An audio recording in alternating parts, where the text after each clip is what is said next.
I'm not going to say it's over. I'm just saying the Mets are going to win this division. Tim Kirkchin, who covers baseball for ESPN. And Tim, that means talking about one of the strangest stories that we've ever seen. This whole thing, Joc Pederson, Tommy Pham. Before we get into, because this is certainly an excellent vehicle for you and I to, tell about the strangest thing that we've ever seen covering baseball. What did you make of the whole thing with Pham and Joc Pederson? Well, this is why I don't play fantasy sports, Buster. People get just too involved. It's too personal. As I've told you, I've been in one fantasy league in my life. It was the Fantasy Umpire Ejection League, where we picked 5 umpires. Our pal Judd Birch ran this at ESPN. You pick 5 umpires, and whoever has the most ejections at the end of the year wins the Umpire Fantasy Ejection League. It was so stupid, and I played in it for like 5 years.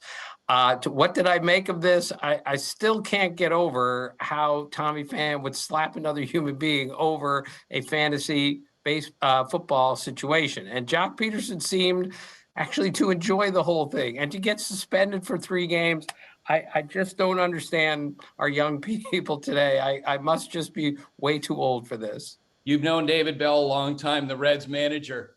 What do you think he was feeling like this difficult season for the Cincinnati Reds when he heard about that? Right. They finally started to score some runs. They finally started to win some games. And then he finds out in pregame, his guy slaps a guy on the other team, and we're going to miss him for 3 games. It's not pitching a no-hitter and losing, but it's up there with one of the most bizarre things I've ever seen on a field. Okay, when you started that sentence, I've told you before, I've only been in one. I thought you were going to refer to your one fight in your life, because the one fight you had in your life might be as silly as what we saw with a fight 9 months after the fact in a fantasy football league. Right. Well, I'm not going to tell the one fight story because you've already heard it. It makes me look ridiculously terrible. So I'm just going to quickly tell you about Jeff Leafer, minor league player, I believe, with Indianapolis. He got stuck in the bathroom during a game, and the bathroom is like hooked to the end of the dugout, and he can't get out. And everyone knows that he's stuck inside the bathroom waiting to come out so he could go play first base. They literally had to find some sort of construction guy who passed the tools down into the toilet from above, and eventually he got his way out. And when he did finally get his way out, when he went over to first base, the other team had a roll of toilet paper on first base waiting for him when he got there. This maybe can only happen in the minor leagues, but I know this, it can only happen in baseball. And I'm going to tell my favorite story, the strangest thing that I ever covered. It involves one of the people that was one of your favorites in baseball, Mike Flanigan, the late, great Orioles pitcher. So when I was covering the Orioles in 1995, the veterans on the team that September executed, what for years was standard operating procedure with the young players, the rookies, where once a game started, then all the rookies' clothes were taken away and they were replaced by costumes that were picked out by the veterans. And you could have a separate discussion whether or not this is something that should necessarily be done, but that's the way it was done in clubhouses all over baseball. And so when all the Orioles rookies at the end of that game came in this in County Stadium in Milwaukee, all their clothes were gone. The only thing that were in there were these costumes that the veterans had picked out. And all of the Orioles rookies were basically like, okay, they roll with it and they put the costumes on, except for one player. And that would be Armando Benitez, who's like, as you know, was massive. He's like 6'5", 230 pounds. And he's like, I'm not wearing that costume. I'm not putting on those clothes. It was a getaway day. They were headed to another city. I believe it was Toronto. And all the players are taking showers and getting dressed and getting on the team bus, and they're ready to leave. And about 30 minutes after the game, all the players are on the bus, except for Armando Benitez, who's sitting in the clubhouse saying, I'm not going to put on that costume. And so I think the manager of the team, Phil Regan, sent one of his Armando's best friends on the team, Manny Alexander, back into the clubhouse and said, hey, can you please go get Armando and just get him? Let's get going. We got to get on the road. And after a few minutes, Manny doesn't come out. And then Rafael Palmeiro, a veteran on that team, goes into the clubhouse, and he's sent there to extricate Armando Benitez, tell him, look, we got to travel. We got to move along. I've never covered a story like this. I'm standing outside the clubhouse within eyesight where I can see the bus and I can see the clubhouse door to see if Armando is actually going to travel with the team to Toronto. It's becoming a story. Well, finally, after about 10 more minutes, Mike Flanigan, the pitching coach of the Orioles, comes out, goes into the clubhouse, and after the fact, he told me that when he walked into the clubhouse, what he saw was Armando Benitez cornering Manny Alexander, Rafael Palmeiro with a bat in the shower. Like, I am not wearing those clothes. And Flanny said to him, you know what, Armando, just put something on. Let's go. We got to get on the damn bus. And so Armando comes out wearing a white dress shirt, baseball pants, and stocking feet. And he gets on the team bus and travels to Toronto that way. That's the strangest thing I've ever seen covering baseball. Right. Well, on a different level, Buster, 1990 World Series, Tom Browning's Reds pitcher's wife had a baby during a World Series game, and he didn't have time to change. So he went to the hospital straight from a World Series game in Oakland, and his wife gave birth to the baby while he's wearing a Reds uniform in the hospital. And I asked him the next day, I said, did anyone say anything to you like, what are you wearing a uniform for? And he said, I think one of the nurses just thought I was a really big fan of the team. He was on the team. Oh, my goodness. Well, before we move on to real baseball topics, would you second my nomination for Joc Pederson for an Oscar for next year? By the way, he held his laughter on Friday as he talked about this whole situation. It was unbelievable. I mean, this wasn't funny. Someone got slapped, somebody got suspended, but Joc like deadpan the whole thing. How could he do that? I've always kind of liked Joc Pederson because he's just so irreverent and so different, but there's another example of why. All right. Real baseball, real problems in Philadelphia. The Phillies are in trouble. They get swept over the weekend by the Mets. They play the Giants yesterday. Kurt Casale hits a 2-run homer in the 10th inning, and the Phillies lose again. Joe Girardi was asked by Jim Salisbury, the respected reporter in Philadelphia, if he's worried about losing his job. And I got to tell you, Tim, that when I hear that speculation about Girardi and whether or not they should fire him, like, who is going to win? Who's going to do different with that team with the way that it's constructed? Because we've been talking since spring training that defense is one of the worst we've ever seen, and that's playing out day after day after day. You agree with me or no? I do, Buster. Jim Salisbury's a great reporter and had every right to ask that question and should have asked that question. And Joe Girardi had every right to go back like that because I don't think he's going anywhere. And I agree. This team is not well built right now. Defensively, look, we've been over this, Buster. Find me a bad defensive team that won the World Series. I promise you won't be able to find one. And look at that play they had the other day when Dansby Swanson was stealing second. The ball went in the dirt. JT Realmuto threw it past Gene Segura, who should have caught it. Bryson Stott was backing up. He missed it. Odubel Herrera missed it in center field. A steal of second base turned into a run because the Phillies threw it all over the field. Plus, they haven't hit a whole lot until Kyle Schwarber hit a homer yesterday and Castellanos did. This is a flawed team, and I'm sorry, it's just not Joe Girardi's fault. Well, and I really feel like that moving forward, they just need to get the best possible shortstop they can. Like seeing what Andrew Velasquez is doing for the Angels, I think that's what the Phillies need to do. And, you know, Johan Camargo, a fine major leaguer, but as an everyday shortstop, I think the Phillies just have to try to max out on defense at shortstop and center field. What do you think? Yeah, they're going to have to do something, Buster, because after that Sunday night loss, which was a devastating loss, a reverse lock or a reverse circle game, as we like to call it. I mean, Bryce Harper said something very revealing. He said, you know, good team, this doesn't happen to good teams. You know, you don't lose that game on Sunday Night Baseball the way that they did. And that can be said for several Phillies games this year. So they need to regroup very quickly because right now the Mets are way better than they are. And the Mets at this moment are 9.5 games in first place. They have a 9.5 game lead in first place in the National League East. And over the weekend, we got phenomenal news from the Mets perspective about Jacob DeGrom. He was back in New York last week. He resumed his throwing program. He is feeling great. He's throwing with increased velocity. He's throwing an increased distance. I talked to people with the Mets organization who are speaking with confidence that he's going to have an impact this year. Sources were telling me that he's really excited. He seems really excited to the others. Like, you know what? I want to be part of this because I like this team and I think this could be a lot of fun. You get DeGrom back, you get Max Scherzer back, you got a 9.5 game lead in the National League East. Is this thing over, Tim? Well, I really hesitate to say anything like that on May the 31st. We've been over this, Buster. Last year, the Padres had the best record in baseball after 50 games, and not only didn't make the playoffs, they finished under 500.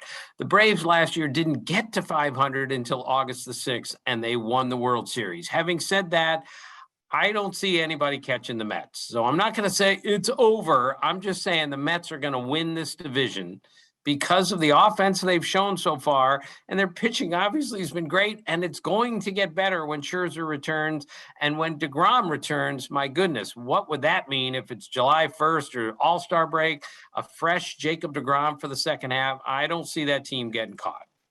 Paul Goldschmidt is at the end of a phenomenal month. The Cardinals, popping along. We're talking early this week about, hey, who would be good to wear the microphone in the upcoming Sunday night baseball game? We got the Cubs and the Cardinals next weekend. And of course, Paul Goldschmidt's name came up. Yeah, well, his name should come up because he's been the best hitter in the National League, maybe other than Mookie Betts, in the month of April. Buster hit 400, over 400 with 10 homers. The last Cardinal to do that was Rogers Hornsby in 1922. And Rogers Hornsby, to me at least, is the greatest right-handed hitter ever and one of the 5 greatest hitters of all time. That's what Paul Goldschmidt has done. He has always done it silently, meaning you never hear him talking about it. I hope he's great with when he's mic'd up. My guess is he's going to be a little reserved, but the fact that he would agree to do this, I think, is great. And he's not just a great offensive player. He has solidified that infield defense the minute he arrived, and now their infield defense is awfully good. Yeah, I'm hoping he says yes. I don't know if we have an official yes from him, but I'm hoping that he says yes for sure. I agree with, I've talked to him. He's generally pretty understated, but he's a smart dude. And I think, I look at his career as being an example of what I feel like is so much fun about baseball, about how players can evolve, players can change. When he broke into baseball, it wasn't like he was a superstar prospect at, 16, 17, 18 years old, the superstar recruit, but he's one of those guys who just seems to diligently work through different parts of his game, and it's just gotten better and better and better.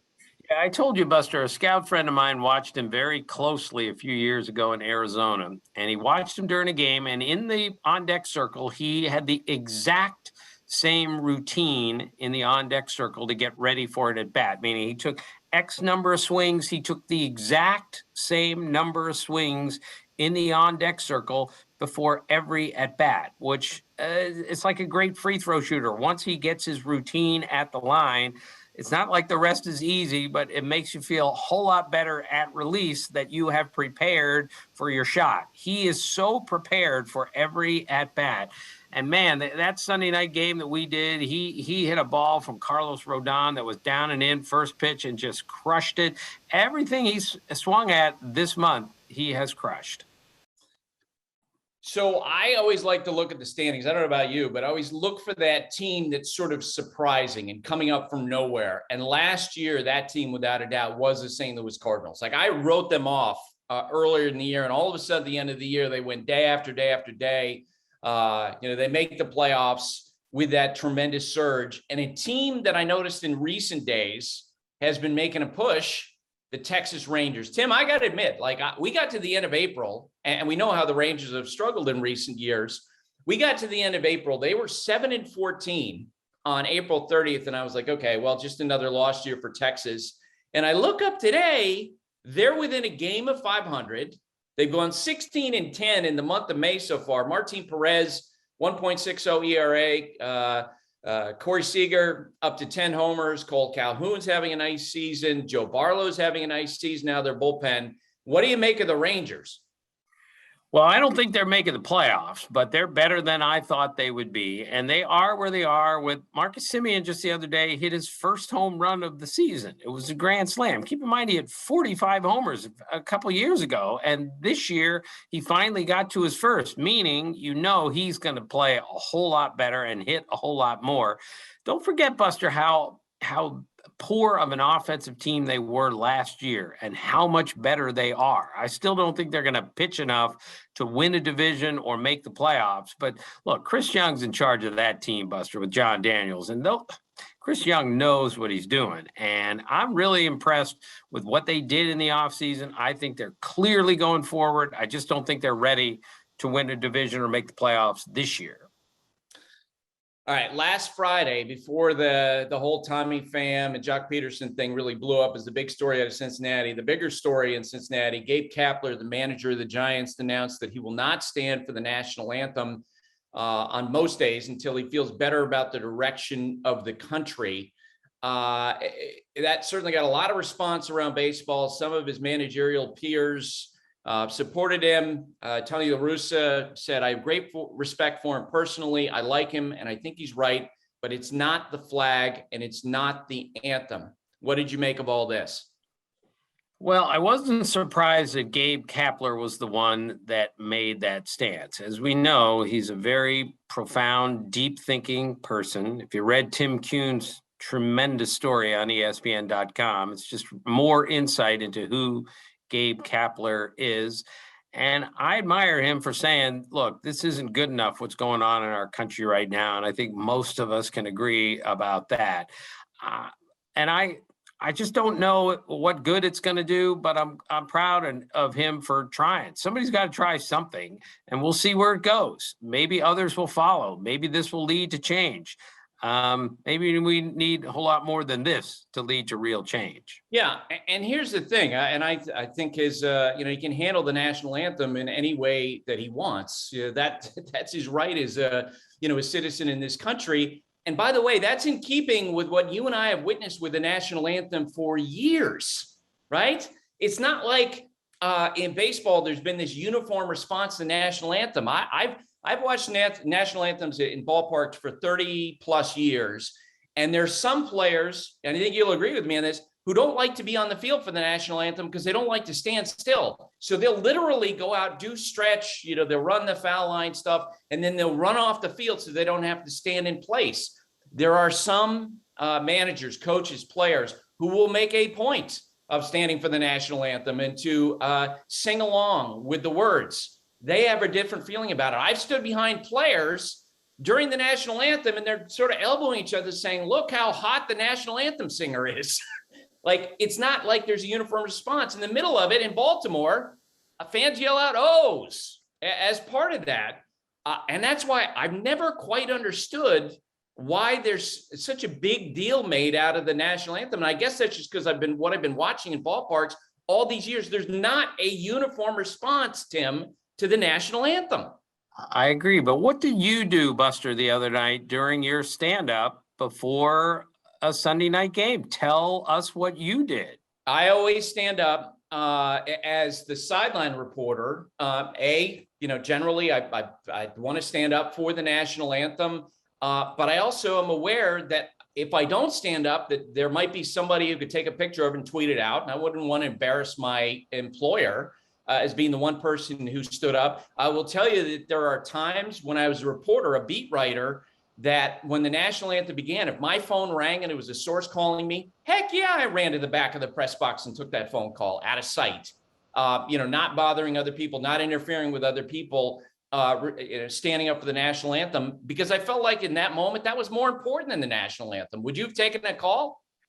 If it was an important call, I probably would have. But what happened to me, Buster, was when I was a sideline reporter on Monday Night Baseball, they said, go, it's your turn. And as soon as I started, the national anthem came on. Wow. And I had to do my little 15-second stand-up during the national anthem. And I must tell you, that didn't go over well. Wasn't my fault. I couldn't stop talking. Producer in the ear said, keep going.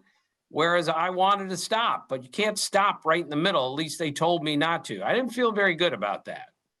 Yeah, and I've had that, as you know, this year on Baseball Tonight. Some of the timing's been off a little bit in a couple of instances, and I've been in the middle of a report, and I can hear them teeing up the national anthem, and I basically say, I got to go.